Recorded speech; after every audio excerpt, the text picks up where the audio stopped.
My doctor looked at my chart and asked, "How are you handling the pregnancy?" I laughed. "I think there's been a mistake. I'm a man." Dr. Dill's face softened into this understanding expression. "I understand, and we support you here. This is a safe space." She reached across the desk and patted my hand. What the hell was happening? "No, seriously.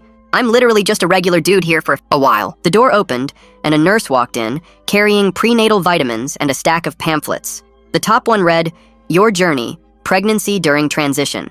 She set them down gently like I might spook. "Your identity is valid, honey. We see lots of pregnant men here." My brain short-circuited.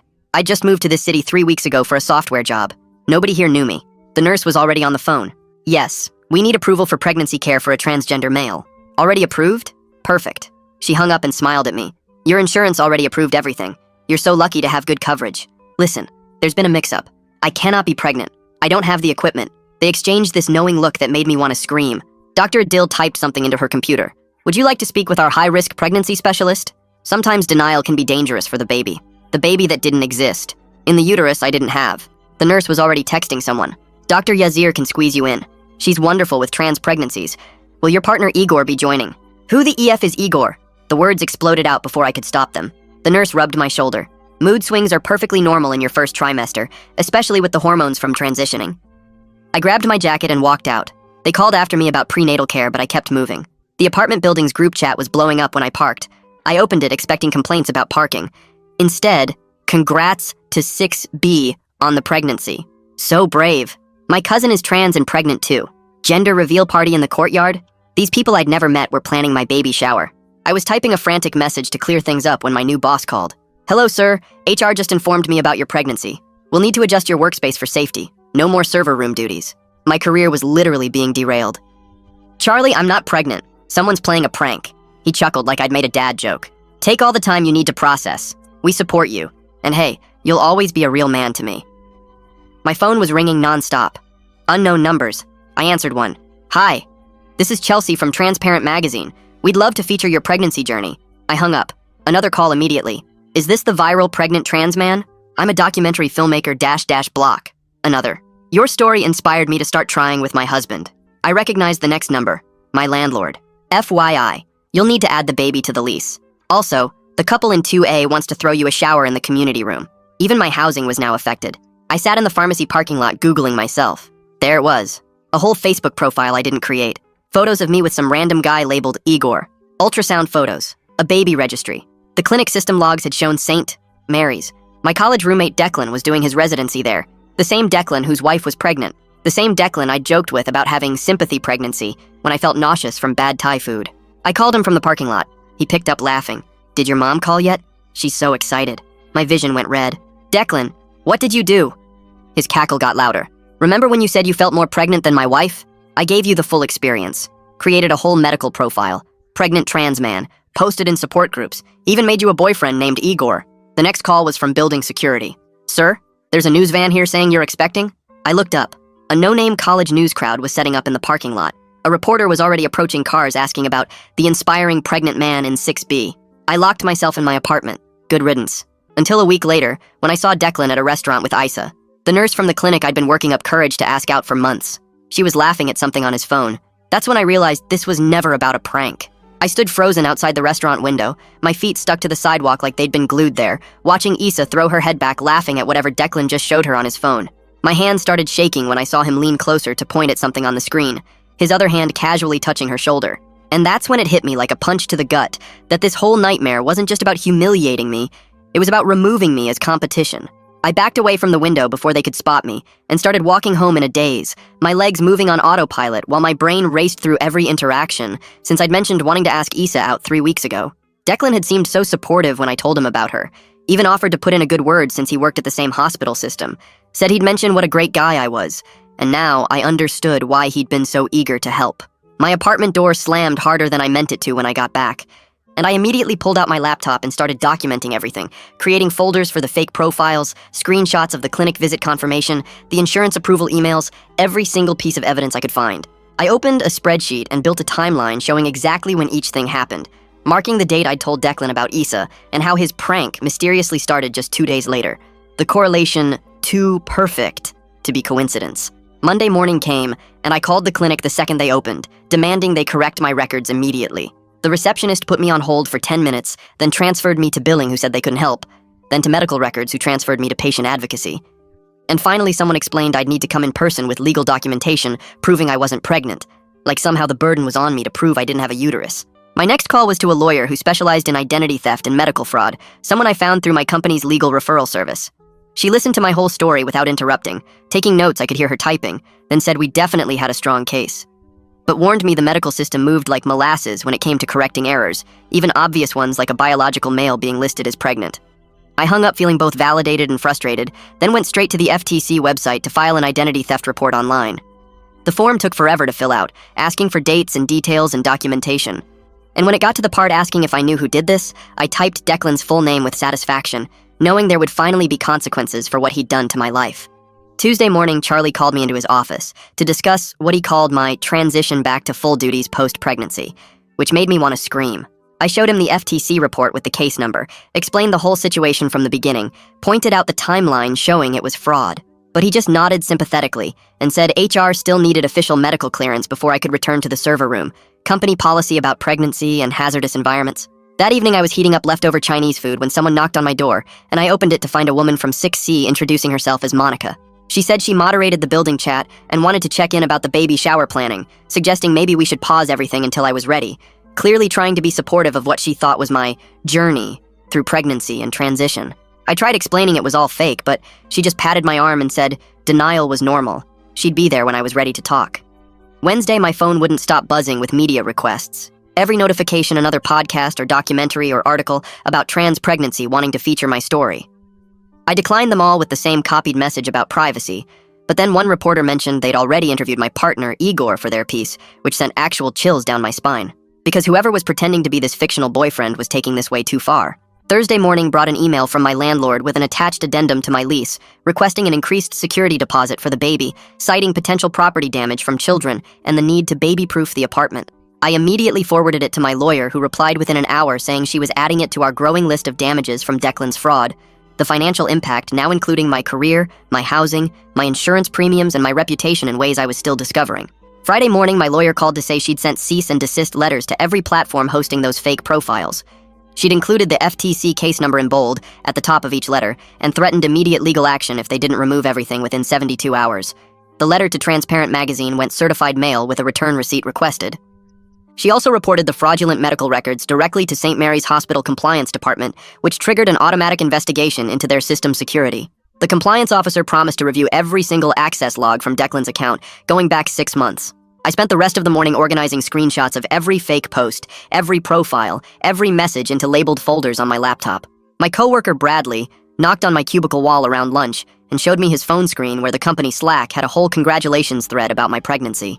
He closed his office door and sat down across from me without saying anything for a minute. Then he explained he'd dealt with identity issues at his last job when someone used his credentials for insider trading. He knew exactly how frustrating it was when nobody believed you were the victim. He offered to help me draft communications to HR that would get their attention without making me sound crazy. That afternoon, I got an email about the upcoming apartment building board meeting with the agenda attached as a PDF. Item 4 was literally planning baby shower for 6B with Monica listed as the discussion leader. I walked down to her apartment and knocked until she answered. She tried to table the discussion when I explained again that I wasn't pregnant, but I could see the confusion in her eyes. She probably thought I was in denial or scared about becoming a parent. The mail arrived while I was walking back upstairs, including a thick packet from my insurance company filled with prenatal care brochures and coverage details. The cover letter explained my benefits for ultrasounds, genetic testing, delivery costs, and postpartum care. To stop the coverage, they needed an official physician statement confirming I wasn't pregnant. But when I called the clinic, they insisted I needed to attend an in-person counseling session before they'd provide any documentation. They scheduled me for the following Tuesday at 2 o'clock. I asked my lawyer if her paralegal could come as a witness, and she agreed immediately. The weekend passed in a blur of organizing evidence and fielding confused texts from coworkers who'd seen the Slack thread. Tuesday came, and I walked into that same clinic with the paralegal beside me, taking notes on a yellow legal pad. Dr. Dill spent 20 minutes talking about pregnancy denial and how dangerous it could be for the baby's health. She showed me pamphlets about trans men who'd given birth successfully. She asked about my support system and whether I felt safe at home. The paralegal kept writing everything down without commenting. Finally, after going in circles for almost half an hour, Dr. Dill agreed to review my actual medical history from before the fraudulent entries. She pulled up my real records from my previous doctor and saw years of normal male physicals with no indication of any female anatomy. Her face went pale as she compared the timestamps and realized the pregnancy records were all entered remotely through the hospital system, not during any actual visit. She printed out a statement confirming I had never been her patient for pregnancy care and that the records appeared to be fraudulent. That evening, I sat in my car for 10 minutes before finally texting Issa directly to explain everything that had happened. I kept it short and factual, explaining how Declan had created the whole pregnancy story as a prank that got out of control. The message showed as read almost immediately, but she didn't respond. 3 days passed without any reply. Wednesday morning, HR sent an official email removing me from all server room duties, effective immediately due to pregnancy safety protocols. They emphasized my salary would remain the same, but I couldn't access any areas with electromagnetic equipment until medical clearance was provided. This basically killed my path to senior developer, since server architecture was a core requirement for the promotion. My lawyer immediately drafted a detailed letter to my employer, explaining the identity theft situation and requesting temporary accommodation while we resolved the fraud. She attached the FTC report, the clinic's correction statement, and correspondence with the hospital showing they were investigating. HR responded that they'd review the documentation, but couldn't change my duties without following proper procedures. The following Monday, I had to meet with the compliance officer from St. Mary's in a small conference room at their administrative building. I brought my timeline printed out with every event marked clearly, folders of screenshots showing the fake profiles and posts, and a transcript of Declan's phone confession that I'd managed to record on my laptop. The investigator was a serious woman in her 50s who took detailed notes about everything. She asked specific questions about dates and times, cross-referencing my answers with something on her laptop screen. She showed me access logs, proving all the fraudulent entries came from Declan's login credentials during his scheduled shifts. She had me sign several forms, authorizing them to use my testimony in their internal review process. Before I left, she mentioned that falsifying medical records was grounds for immediate termination from the residency program and could affect his medical license. The investigation would take several weeks, but she seemed confident they had enough evidence to take action. 2 days later, my phone rang with Declan's number while I was reviewing server logs at work. I almost didn't answer, but figured I should hear what excuse he'd cooked up this time. His voice sounded different, nervous instead of cocky like before. "Listen, man, things got out of hand with that joke." I stayed quiet and let him keep talking while I recorded the call on my laptop. "The hospital's asking questions, and I need you to tell them it was just a misunderstanding between friends." My grip tightened on the phone as he kept going. "Nobody needs to lose their career over a prank that went too far." The word prank made my blood boil, but I kept my voice steady. "You created fake medical records, told my boss I was pregnant, and destroyed my reputation." He tried to interrupt, but I kept going. "This isn't a prank anymore. It's fraud that damaged my career and my life." His tone shifted to defensive immediately. "Come on, you know how hard residency is, and this could ruin everything I've worked for." I couldn't believe he was playing victim after what he'd done to me. "Maybe you should have thought about that before committing medical fraud." He started talking faster, more desperate now. "Look, Issa doesn't need to know about our drama. This is between us." That's when I hung up on him. My hands were shaking as I saved the recording and forwarded it to my lawyer immediately. Bradley knocked on my cubicle wall 10 minutes later, holding his tablet with a confused look on his face. "Dude, you need to see this article from the hospital's newsletter." He turned the screen toward me and there it was, a whole feature about St. Mary's innovative trans pregnancy program. They'd used my fake case as their main example, without using my name, but with enough details that anyone could figure it out. The article talked about their groundbreaking support for pregnant trans men and how they were leading the region in inclusive care. They'd violated medical privacy laws even with fake records by publishing specific details about my supposed pregnancy. Bradley sat down hard in the spare chair looking stunned. "They can't just publish your medical info like this, even if it's fake." I immediately screenshotted everything and sent it to my lawyer, who called me within 5 minutes. She said this added a whole new legal dimension to the case, since they'd used fraudulent records for publicity. That's when everything clicked together in my head about what Declan had really been doing. He didn't just want to date Issa. He wanted to be her hero while she dealt with me. He'd painted himself as the supportive friend helping her handle the difficult trans patient who had a crush on her. The whole pregnancy story gave him a reason to comfort her about dealing with my supposed mood swings and denial. He'd manufactured the perfect narrative to make himself look good while making me look unstable. My phone buzzed with an unknown local number that afternoon. The woman identified herself as a reporter from the city paper, investigating medical identity fraud cases. She'd gotten wind of my situation through sources at the hospital and wanted to verify facts for her story. I agreed to speak on background only, meaning she could use the information but not quote me directly. We met at a coffee shop downtown, where I showed her the fake profiles, the insurance documents, and the clinic's correction letter. She took photos of everything while asking detailed questions about the timeline and who was involved. She seemed particularly interested in how the hospital's systems had been compromised so easily. After she left, I spent the entire evening at my lawyer's office organizing evidence into a comprehensive packet. We printed every screenshot of the fake Facebook profile with timestamps clearly visible. We organized each fake post chronologically to show how Declan had built the false narrative over time. The insurance communications went into a separate folder showing the financial fraud aspect. My lawyer created a timeline document marking every single event from the first clinic visit to the current date. We included the recorded phone calls, the text messages, and every email related to the case. She bound it all into a professional presentation that made the pattern of deception undeniable.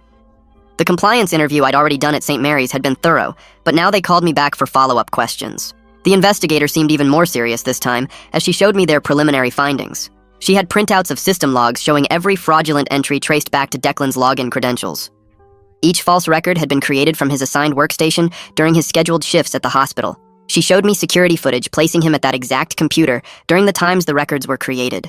The digital trail was perfect and directly linked every single fraudulent entry to him personally.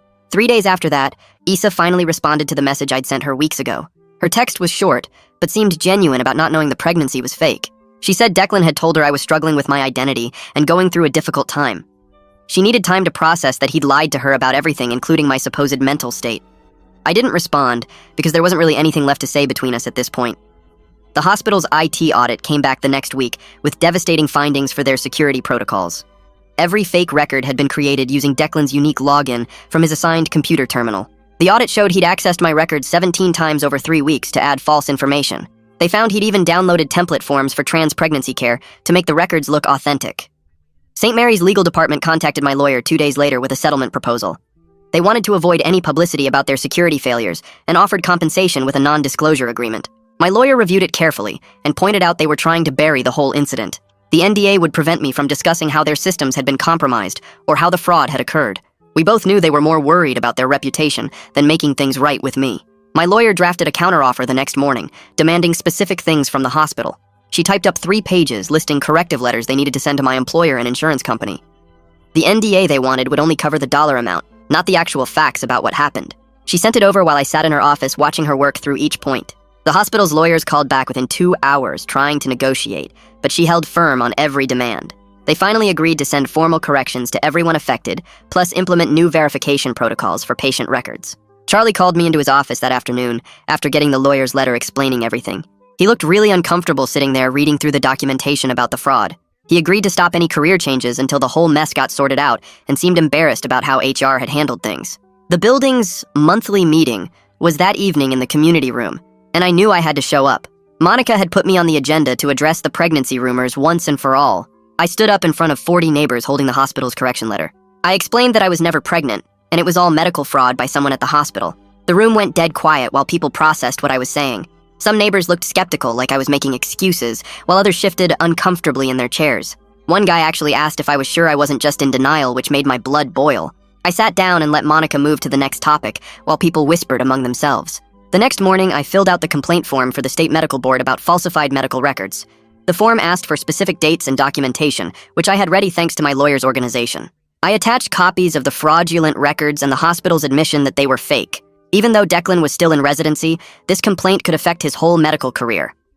I mailed it certified with return receipt requested to make sure they got it. Transparent Magazine sent an email 2 days later saying they were removing their article about my journey. Chelsea wrote that their legal department reviewed my lawyer's letter and decided to retract everything. She mentioned the Internet Archive still had copies, but there was nothing they could do about that. The fake social media profiles started vanishing one by one as the platforms processed my fraud reports. Facebook took down the whole fake profile with Igor, and the baby registry disappeared from Amazon.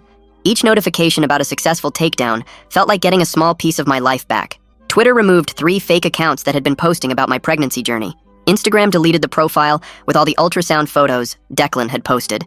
Even LinkedIn removed a fake profile someone had created showing me as a diversity speaker. St. Mary's finally sent out the official correction letters a week later to everyone involved. The letter to my insurance company stated clearly that no pregnancy existed and all records were fraudulent. They sent the same letter to my employer's HR department and to the clinic where this whole nightmare started. Each letter had the hospital administrator's signature and an official seal making it impossible to ignore. The insurance company called to confirm they'd removed all the false claims from my account. HR sent an email saying they'd updated my file and removed all the pregnancy-related restrictions. Even the clinic called to apologize for the confusion and confirm they'd corrected their records. Word got back to me through the hospital grapevine that Declan had been placed on administrative probation.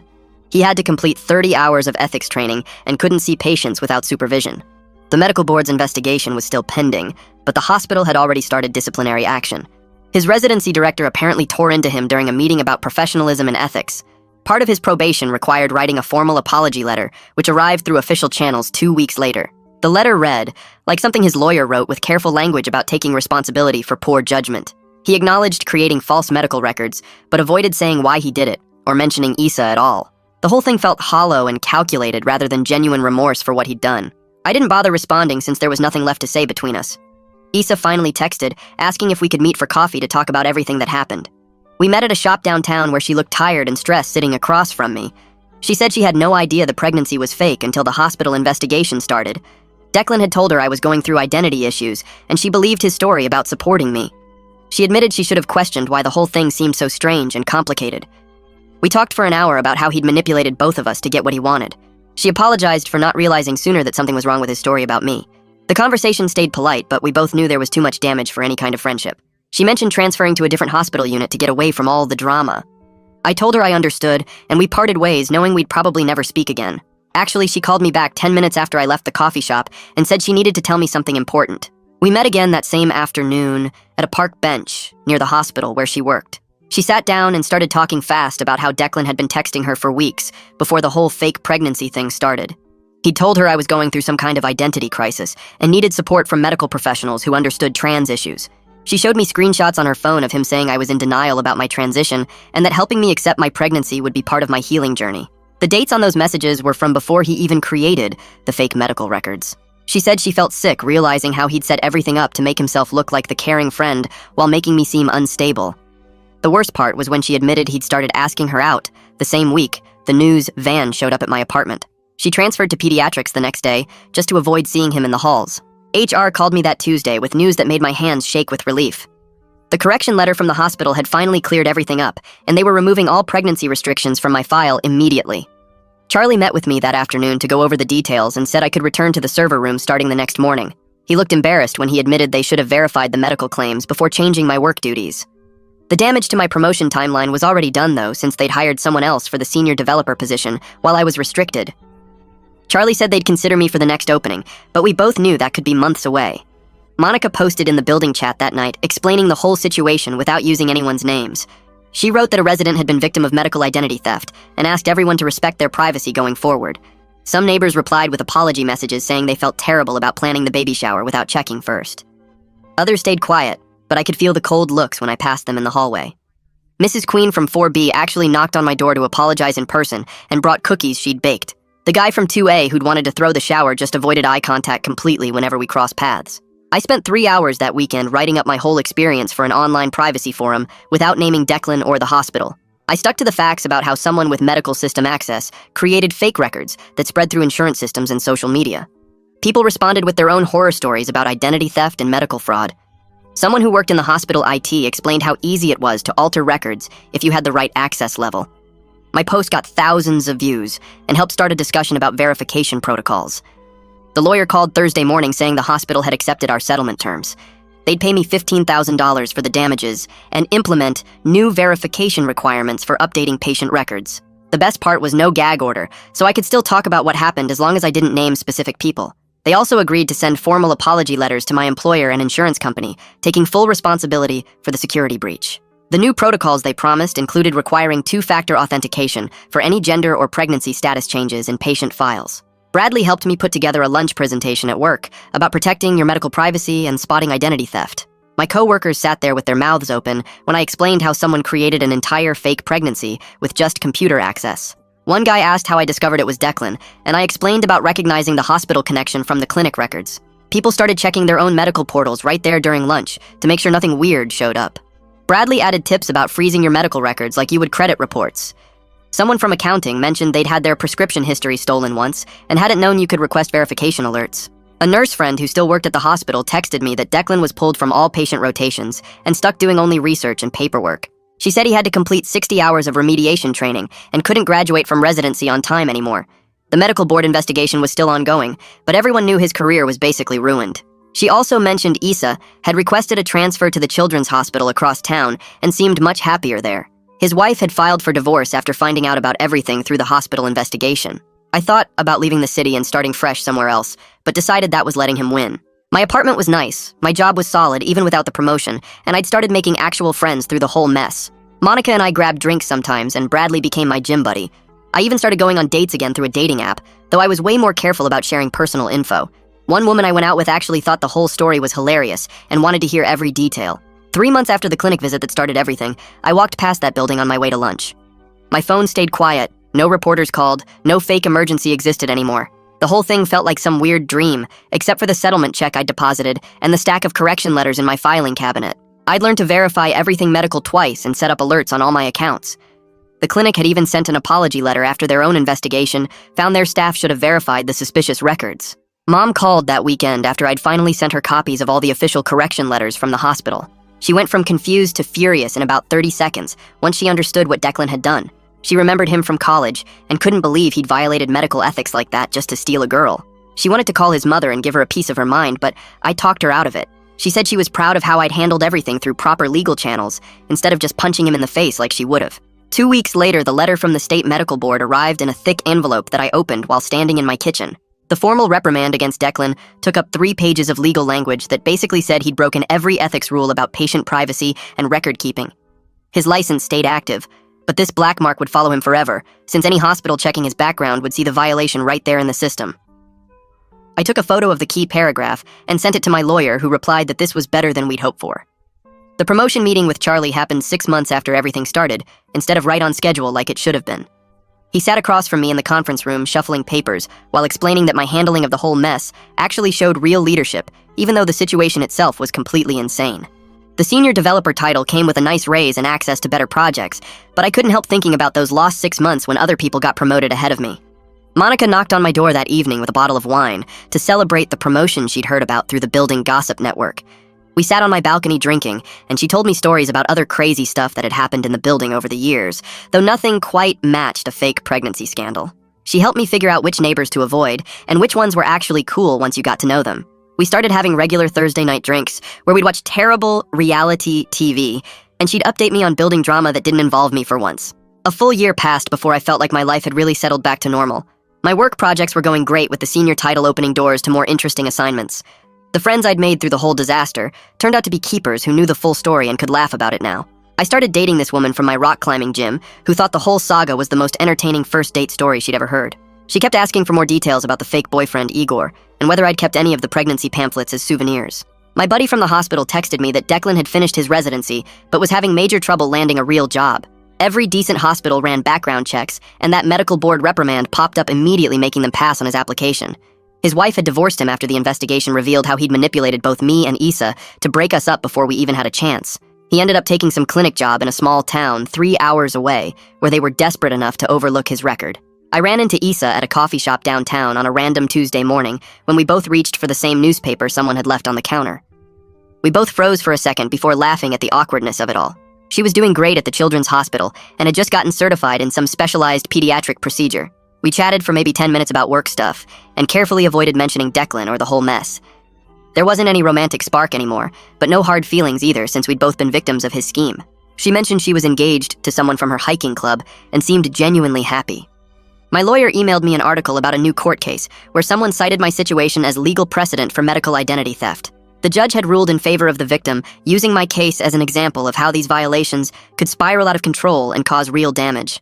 Other people dealing with similar fraud would have an easier path to getting justice and compensation now. The legal database had my case listed as a reference point for identity theft involving medical records and false pregnancy claims. Bradley forwarded me the article too, with a note saying I'd accidentally become famous in legal circles, even if my name was redacted from the public documents. Life settled into the best kind of boring routine, where work challenges were actually about debugging code instead of explaining fake pregnancies. Neighbors waved hello in the hallway without whispering behind my back or trying to plan surprise showers. My dating profile just said software developer, with no need to explain any dramatic backstory about medical fraud or false pregnancy claims. The server room at work was my domain again, where I could focus on actual technical problems. New people joined the company who had no idea about my weird history and just saw me as the senior dev who knew the systems inside and out. Even the building group chat had moved on to complaining about the new recycling rules instead of discussing my non-existent baby. Mom called less frequently now that she wasn't worried about me dealing with legal battles and just wanted normal updates about work and dating. The whole experience felt like something that happened to someone else, even though I still had the legal documents filed away as proof it was all real. Well, friends, this really has been a journey, and I appreciate you sticking with me through all my questions and wonderings. Can't wait to do it again. If you made it to the end, drop a comment. I love reading all your comments.